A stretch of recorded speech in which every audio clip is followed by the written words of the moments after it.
ఇదే విషయంపై high court advocate Venkataswamy గారు ఫోన్ లైన్లో ఉన్నారు. వెంకటస్వామి గారు నమస్కారం అండి. నమస్తే, చెప్పండి రామారావు గారు. సార్, ఇప్పుడు అల్లు అర్జున్ అంటే ఇటీవల పుష్ప 2 మూవీ రిలీజ్ సందర్భంగా ఆయన అభిమానులకు సర్ప్రైజ్ చేయడం కోసమని ఆయన ఆర్టీసీ క్రాస్ రోడ్లోని సంధ్యా థియేటర్కి వెళ్ళారు. అయితే అక్కడ అనుకోకుండా తొక్కిసలాట జరిగింది. సో ఇప్పుడు ఈరోజు ఆయనకి అరెస్ట్ చేసి చిక్కడపల్లి పోలీస్ స్టేషన్ తీసుకెళ్లారు. అక్కడి నుంచి గాంధీ హాస్పిటల్కి తీసుకెళ్లి వైద్య పరీక్షల నిమిత్తం తీసుకెళ్లిన తర్వాత అక్కడి నుంచి మళ్ళీ నాంపల్లి కోర్టులో 4 గంటలకి క్వాష్ పిటిషన్ మీద మరొకసారి విచారణ జరుగుతుంది కాబట్టి అక్కడికి వెళ్ళారు. సో ఎలా ఉండబోతుంది అంటే రిమాండ్ విధించే అవకాశం ఉందా? క్వాష్ పిటిషన్ కోసము ఆయన పెట్టుకున్న దాఖలైతే ఉన్నాయో ఏ విధంగా ఉండే అవకాశం ఉంది మీ అనుభవం ప్రకారం?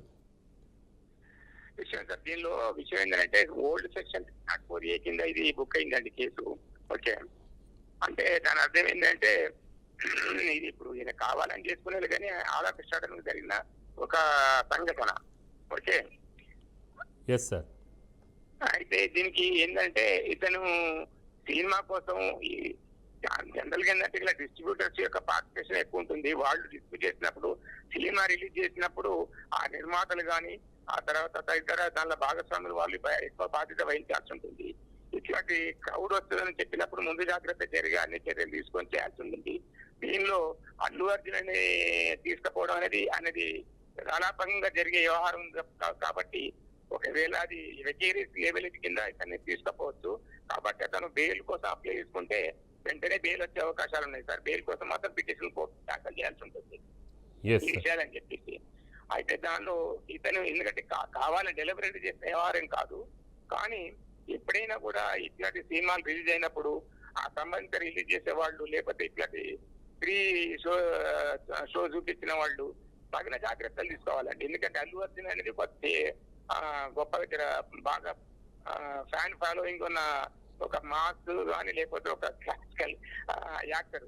అట్లాంటప్పుడు అతను ఒక థియేటర్కి వచ్చేస్తాడు అనుకున్నప్పుడు చేయాల్సిన పని ఏంది, ఆ నిర్వాహకులు ఏంటంటే తగిన జాగ్రత్తలు తీసుకోవాలి. క్రౌడింగ్ చేయాలి. అవసరం అయితే పోలీసు వాళ్ళను ఎక్కువ మందిని పోలీసులు తెచ్చేసి క్రౌడ్ మెయింటైన్ చేయాల్సిన అవసరం ఉన్నది. అలా చేయకుండా ఉండడం మూలంగా ఏంటంటే ఈ తొక్కిసలాట జరిగింది. ఆ తొక్కిసలాటలో ఒక ప్రాణం పోవడం జరిగింది.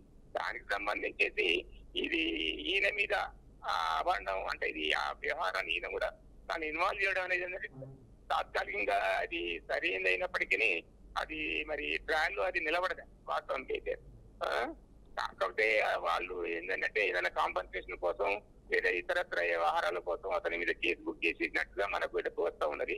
అతను ఇండైరెక్ట్ గా జిల్లాని ఇన్వాల్వ్మెంట్ ఏం లేదు, ఓన్లీ డైరెక్ట్ ఇన్వాల్వ్మెంట్ ఏం లేదు, ఇండైరెక్ట్ గానే ఉండవచ్చు. ఉన్నప్పటికీ అతనికి బెయిల్ ఇచ్చే అవకాశాలు ఉన్నాయి. కాబట్టి సంబంధిత కోర్టులో అతను ప్రొడ్యూస్ చేసినప్పుడు రిమాండ్ చేయకుండా వెంటనే బెయిల్ కోసం ప్రయత్నం చేయొచ్చు. కానీ అతనికి ఈ పోలీసు వాళ్ళు కూడా ముందస్తు ఒక నోటీస్ ఇవ్వాల్సిన అవసరం లేదండి. ఇటీవల సుప్రీంకోర్టు ఒక మరి గైడ్ లైన్స్ ఇవ్వడం జరిగింది.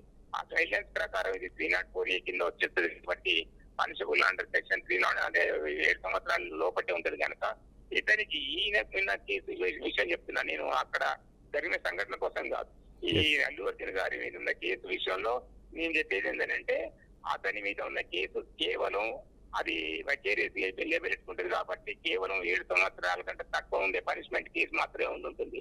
అది అబేట్మెంట్ కింద ఉండాలి.